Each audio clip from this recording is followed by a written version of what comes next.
ನೋಡಿ, ಯಾವುದೇ ಇಂಥ ಘಟನೆ ನಡೆದಾಗ ಯಾವುದು ತಾರತಮ್ಯ ಮಾಡೋದಕ್ಕೆ ಹೋಗೋದಿಲ್ಲ. ಯಾರು ಕೂಡ ಇದರಲ್ಲಿ ರಾಜಕೀಯ ಆಗಲಿ ಅಥವಾ ಬೇರೆ ರೀತಿಯಲ್ಲಿ ತಾರತಮ್ಯ ಮಾಡೋದಾಗ್ಲಿ ಮಾಡೋದಿಲ್ಲ.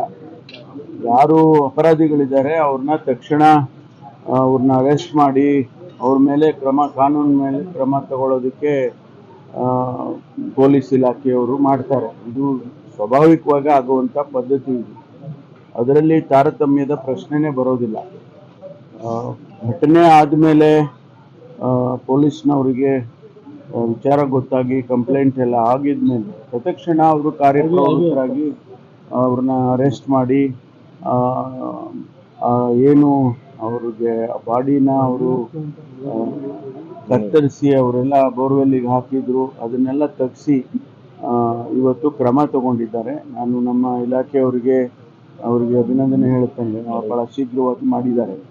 ಹಾಗಾಗಿ ಇವತ್ತು ಏನು ಜೈನ ಮುನಿಗಳು ಇಲ್ಲಿ ಹುಬ್ಬಳ್ಳಿಯಲ್ಲಿ ಅವರು ಏನು ಪ್ರತಿಭಟನೆ ಮಾಡಿದ್ರು ಅಥವಾ ಸ್ಟ್ರೈಕ್ ಮಾಡಿದ್ರು, ಉಪವಾಸ ಕೊಡ್ತೀನಿ ಅಂತೇಳಿ, ಅವರಿಗೆ ನಿನ್ನೆ ನಾನು ಕೂಡ ದೂರವಾಣಿಯಲ್ಲಿ ಮಾತಾಡಿದ್ದೆ. ಅವರಿಗೆ ಅವರ ಏನು ಬೇಡಿಕೆ ಇದೆ ಅದನ್ನು ಕೇಳಿಕೊಂಡು ಅವರಿಗೆ ಅಶ್ಯೂರೆನ್ಸ್ ಕೊಡೋದಕ್ಕೆ ಬಂದಿದೆ.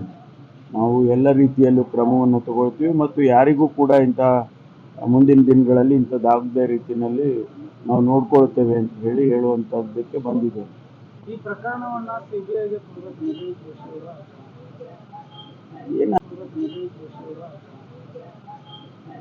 ಸದ್ಯಕ್ಕೆ ನಮ್ಮ ಇಲಾಖೆಯವರು ಸಮರ್ಥರಿದ್ದಾರೆ, ಪೊಲೀಸ್ ಇಲಾಖೆ ಸಮರ್ಥರಿದ್ದಾರೆ. ತಕ್ಷಣ ಅವರನ್ನ ಅರೆಸ್ಟ್ ಮಾಡಿದ್ದಾರೆ.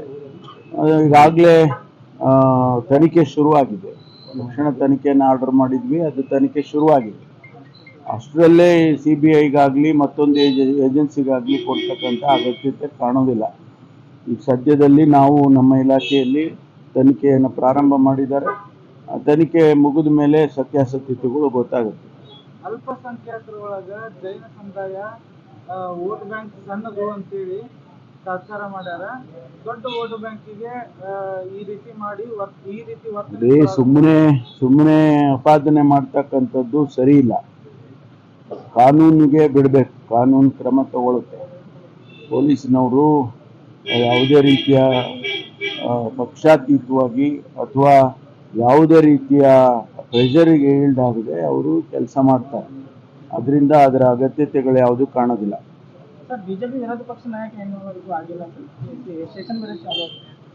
ತಾವೇ ಯೋಚನೆ ಮಾಡಿ. ಭಾರತೀಯ ಜನತಾ ಪಾರ್ಟಿಯಲ್ಲಿ ಎಂತ ಒಳ ಜಗಳ ಇದೆ.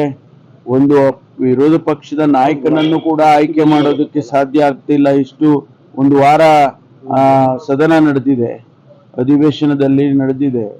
ಇವತ್ತು ವಿರೋಧ ಪಕ್ಷದ ನಾಯಕರುಗಳಿಲ್ಲದೆ ಅವರು ನಡೆಸ್ತಾ ಇದ್ದಾರೆ ಅಂತಂದ್ರೆ ಯಾವ ರೀತಿ ಆಂತರಿಕವಾದ ಒಳಜಗಳಗಳು ಅವರಿಗೆ ಇದೆ ಅನ್ನೋದನ್ನ ಇದು ತೋರಿಸುತ್ತೆ. ಮತ್ತು ಎಷ್ಟರ ಮಟ್ಟಿಗೆ ಅವರಿಗೆ ಜವಾಬ್ದಾರಿ ಇದೆ. ಈ ರಾಜ್ಯದಲ್ಲಿ ಒಂದು ವಿರೋಧ ಪಕ್ಷದ ಅಧಿಕೃತವಾದಂಥ ವಿರೋಧ ಪಕ್ಷ ಆಗಿ ಅವರು ನಾಯಕನನ್ನ ಆಯ್ಕೆ ಮಾಡ್ಕೊಳಕ್ಕಾಗ್ಲಿಲ್ಲ ಅಂತಂದ್ರೆ ಎಷ್ಟು ಜವಾಬ್ದಾರಿ ಇದೆ ಅನ್ನೋದನ್ನ ರಾಜ್ಯದ ಜನ ಗಮನಿಸ್ತಾರೆ. ಅದೆಲ್ಲ ಮುಗೀತಲ್ರಿ. ಇನ್ನು ಮತ್ತೆ ಇನ್ಯಾವ ಡ್ರೈವ್, ಬೇರೆ ಯಾವ ಡ್ರೈವ್ ಇಲ್ಲ.